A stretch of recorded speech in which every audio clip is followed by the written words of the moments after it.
Como destruir um país? Uma aventura socialista na Venezuela, por Marcelo Suano. Quebre a Constituição e jogue o TSJ contra o Parlamento. A oposição restava o referendo revogatório? Mais uma ilusão. No dia 11 de janeiro, o TSJ declarou que todas as votações da Assembleia eram inválidas devido à presença dos deputados que estavam sendo investigados. Da mesma forma que seriam consideradas nulas todas as votações enquanto eles permanecessem como deputados.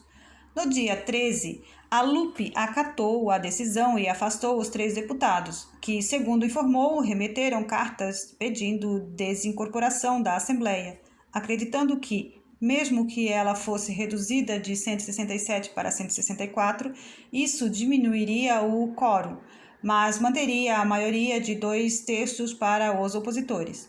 Era uma interpretação, mas já se sabe que não seria assim, pois a contestação no TSJ iria contrariar essa interpretação. Ou seja, em termos reais, a oposição perdera o movimento que tinha. Além de o governo ter reduzido a maioria qualificada dos opositores, ele tinha em suas mãos o Supremo do país, ou seja, o cenário não permitia diálogo e convergência, apenas o confronto. Mesmo porque está na essência do bolivarianismo tratar a política como guerra. Já no final do mês, o TSJ aprovou como constitucional o decreto de emergência econômica editado por Maduro, pelo período de 60 dias, dando prioridade ao tema e à execução governamental. Todos viram o ato como tendo sido feito para afrontar o legislativo e não para solucionar os problemas do país. Pelo decreto, seria possível destinar recursos para diversas áreas específicas, passando por cima dos trâmites burocráticos. Além disso, afirmava que era necessário proteger a moeda nacional, não esquecendo que o governo divulgava a cotação do dólar que lhe era conveniente, sem respeitar qualquer lógica financeira e econômica. A prova de que ele desejava confrontar o legislativo veio logo em seguida, com o Tribunal Supremo de Justiça decidindo que o parlamento poderia controlar o poder executivo, mas não os demais poderes, o judiciário, o eleitoral e o cidadão, sabendo-se que na Venezuela são 5 poderes, declarando ainda que a Assembleia estava impedida de demitir os juízes do TSJ, contrariando a Constituição. O ato veio logo depois que a Assembleia exigiu uma auditoria para averiguar a nomeação dos juízes, que fora feita em seguida às eleições legislativas de 6 de dezembro, quando o governo saiu derrotado. Sabia-se que os juízes indicados seriam demitidos, por isso foi feita a medida inconstitucional, que era uma afronta direta à harmonia entre os poderes do Estado. O governo percebeu que seria derrotado se não jogasse a batalha para outro campo e para outros combatentes. Assim, trouxe o judiciário para ser o inimigo da frente de batalha contra os opositores, que ganharam o parlamento. A ação da oposição foi imediatamente buscar o afastamento do presidente. Em março, anunciou que convocaria o povo para fazer mais pressão, mesmo porque pesquisa realizada indicava que quase 2/3 dos venezuelanos, 63,6%, afirmavam que Maduro deveria renunciar ou ser afastado. Além dessas medidas, taticamente foram sugeridas 3 ações conjuntas e coordenadas pelos opositores na tentativa de garantir que o mandatário se retirasse do cargo, sendo frisado constantemente que o desejo era que o processo político ocorresse sem traumas para a sociedade e fosse evitado todo e qualquer derramamento de sangue, tanto que a primeira ação seria a solicitação de sua renúncia.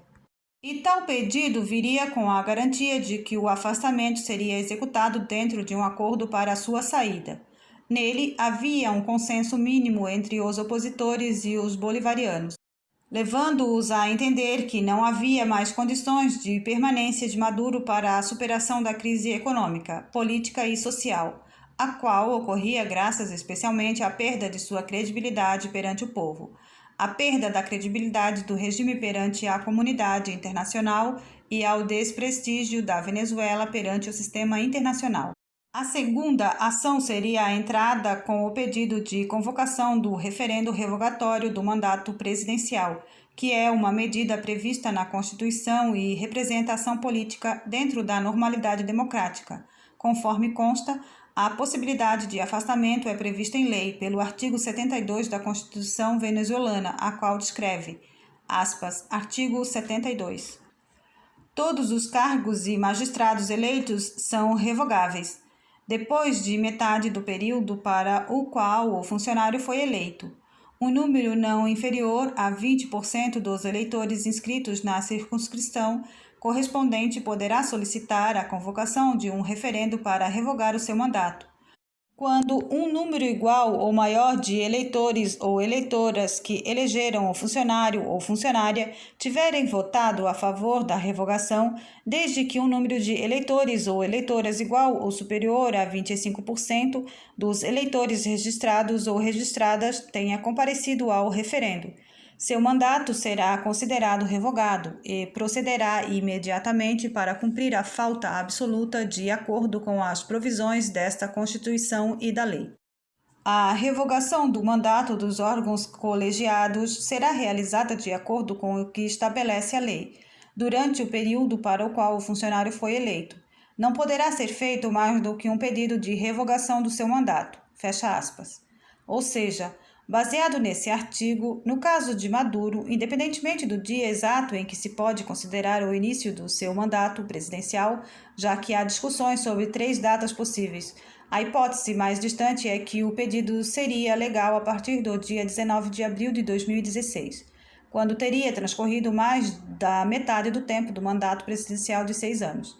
Além disso, seriam necessárias as assinaturas pelo menos de 20% do colegiado eleitoral, que, conforme constava, era de aproximadamente 19,5 milhões de pessoas. Necessitaria também ter votação igual ou superior a 7.587.532 eleitores, número de votantes em Maduro na sua eleição, tendo como natural que esses que, porventura, optassem pela revogação fossem superiores em número aos que se opuseram a ela e, além disso, que o número de eleitores no referendo superasse em 25% o número de eleitores do registro eleitoral. A coleta de assinaturas teria de ser feita em 3 dias e o Conselho Nacional Eleitoral teria 15 dias para verificar as assinaturas, 3 dias para convocar a consulta e até 3 meses para organizar o referendo. Em síntese, é um processo com vários interstícios que poderia ser demorado, dependendo da forma como viesse a ser conduzido, já que é sujeito ao controle do CNE, que poderia acelerar ou retardar o percurso de forma a viabilizá-lo, por exemplo, não reconhecendo como verídicas as assinaturas coletadas. Ademais, o processo poderia cair no Tribunal Supremo de Justiça, TSJ, venezuelano, para verificar possíveis impugnações de assinaturas ou, no caso de o referendo ter ocorrido, para a verificação de supostas fraudes delatadas, o que tornaria a condução mais lenta e bateria diretamente na instituição judiciária, sobre a qual se sabia estar aparelhada pelo regime e que, por isso, certamente seria usada para dificultar qualquer ação. A questão do referendo, no entanto, era uma das principais ações, pois, da perspectiva da oposição, havia a vantagem de, no mínimo, expor a fragilidade do governante, podendo ainda levar o Partido Socialista Unido de Venezuela, PSUV, e apoiadores do regime a buscarem a renúncia de Maduro, ou seja, teria validade pela pressão, incluindo a possibilidade de produzir o resultado esperado, uma vez que o povo se encontrava descontente diante da crise. Além dessa medida, a terceira que estava na pauta dos opositores era a entrada com uma emenda à Constituição com o intuito de reduzir o mandato presidencial de 6 para 4 anos, acompanhada de mudanças das regras de convocação de referendos populares para retirar o poder dos órgãos que podem inviabilizar qualquer ação da sociedade, uma vez que os opositores consideram o referendo um direito do cidadão venezuelano que estava sendo tolhido. Nas palavras do deputado opositor Henrique Marques, a ideia era, abre aspas, retirar do Conselho Nacional Eleitoral a discricionariedade que tem sobre a aplicação de um referendo revogatório no país. Fecha aspas. pois assim, abre aspas, acabou-se a manipulação dos referendos, porque aqui teremos uma lei da República, com prazos lógicos para que o povo se expresse, fecha aspas. Complementando que, abre aspas, hoje, quando o povo decide ir a um referendo de um governador, alcaide, presidente de Câmara ou presidente, tem que ir de estação em estação e percorrer uma via sacra infinita devido ao atual regulamento. A Constituição diz que os mandados são revogáveis, mas isso não tem acontecido. Esta lei é a porta de entrada para a consolidação política do país, fecha aspas. Com tal mudança, considerando que não puderam realizar o referendo revogatório, tentava-se um outro referendo para a revogação de uma Assembleia Constituinte, com o intuito de rever a organização institucional do país, o que permitiria que o presidente fosse afastado por medida legal, uma vez promulgada a nova Carta. Tal processo, no entanto, passava pelos mesmos problemas de qualquer convocação de consulta popular prevista pela Constituição Bolivariana, mostrando que a retirada de Maduro seria difícil, razão pela qual os opositores apostaram numa grande mobilização social para reforçar o partido do presidente, o PSUV, e rever seu apoio a ele e caminhar para uma negociação que o afastasse do poder.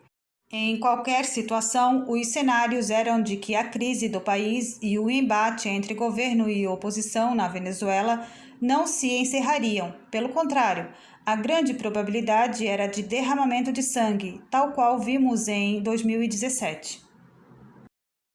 E se você gostou desse vídeo, deixe seu like, deixe um comentário, se inscreva no canal, compartilhe com seus amigos. Ative também o sininho das notificações.